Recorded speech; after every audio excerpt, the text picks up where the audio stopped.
Wow, the sun is out. Hi, everyone. I'm sorry it's so bright. Wow. We have been through so much, and I know a lot of other people have too. But I wanted to talk about the scarlet cord that I hung on my oak tree, and I got it from,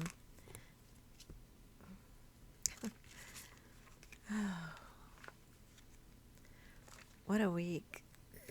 I think it's been a week since I started preparing for this hurricane.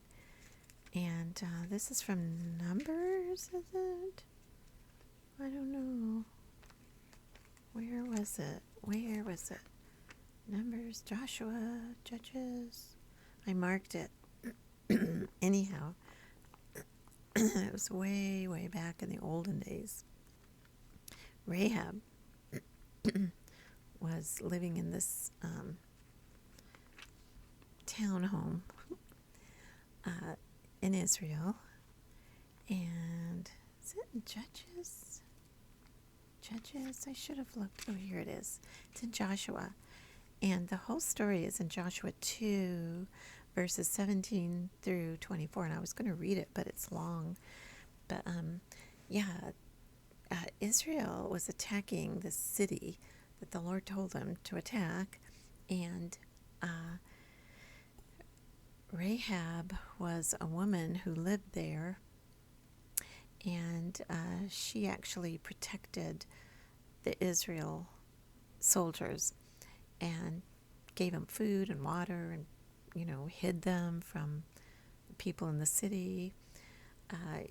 And they said, okay, because you did this and took care of us, when we do come and attack the city for real, hang a scarlet ribbon out your window down the wall. So this will be a symbol and a sign for our people not to attack you. Everybody living in your little townhome will be safe. So she did that. She invited all her family and friends to come and kind of just hunker down there while the attack was going on. So it's just a story I remember from my childhood, the scarlet ribbon. And before the hurricane came, we were worried about this humongous oak tree that we've had trimmed. I think only once. And the arborist said, no, it's not going to fall. No, it's going to go the other way. Well, we were a little bit worried, my husband in particular. I wasn't. My husband was. He said, we need to go to a hotel just in case it falls on the house. And I kept saying, no, I want to stay here. I think, I'd feel more comfortable hunkering down here. He said, no, we're going to a hotel. So I said, okay. So we went to a hotel that didn't lose power until we were ready to leave. That's when they lost power. And while we were gone, that oak tree did fall. Didn't hit the house. It was this close from the house. Before, like I was saying, before we left, we prayed over that tree, both of our oak trees, and I tied a red ribbon around it, symbolizing the same way Rahab put a scarlet cord out her window. And I tied a big bow, barely fit around the tree, but I did it. And we asked the Lord to keep this tree from falling on the house. So, 4:30 in the morning, when we were at the hotel, that tree fell. The neighbors said they saw flickering lights. Our power went out completely, and because the tree fell on the lines, we don't have underground lines the way they do in a lot of places. So it took out the power, the electricity, and everything. And it was pretty shocking to come home and see all of that tree. It wasn't the whole tree. It was like half the tree. It was huge, covering the front area, barely missing the front door. But the branches had kind of fell and scraped the boards that my husband put up. on 2 of the windows. So the only thing that was damaged was the gutter. It was kind of bent a little bit, and he was going to replace the gutters in the front anyhow. So it didn't really do any damage at all except to bend one of the little gutters.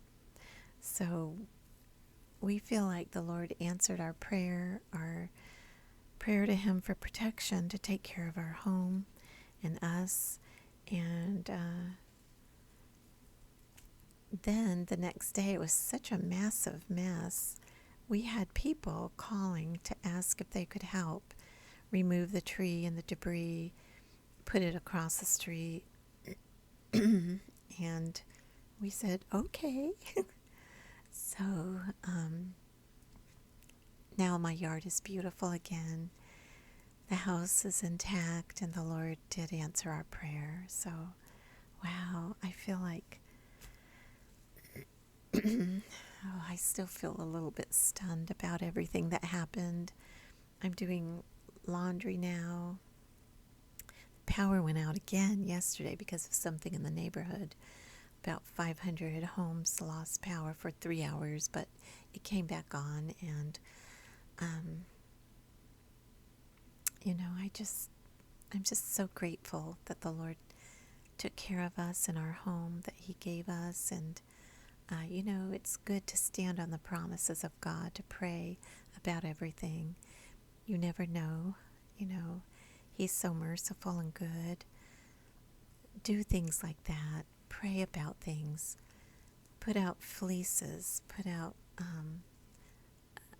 items of faith. It's not superstition. It's just faith, believing that God will take care of us. So I'm going to keep this ribbon and put it in a special place. But I know one thing, we don't have to pay for someone to take the tree down now. Anyhow, thank you so much for praying for us and being there for us and texting and emailing me. I haven't answered all the comments yet because the power keeps coming and going, but I will. But yeah, ask the Lord anything you have, any request, make known unto the Lord. He's waiting for you to ask of Him. He may not answer in the way you want, but He'll answer you in what is good for you and your family. So I'm tired, so I'm sorry I'm not all chipper, but it is what it is. I love you guys. Take care. I have groceries to go buy, and yeah, I'm just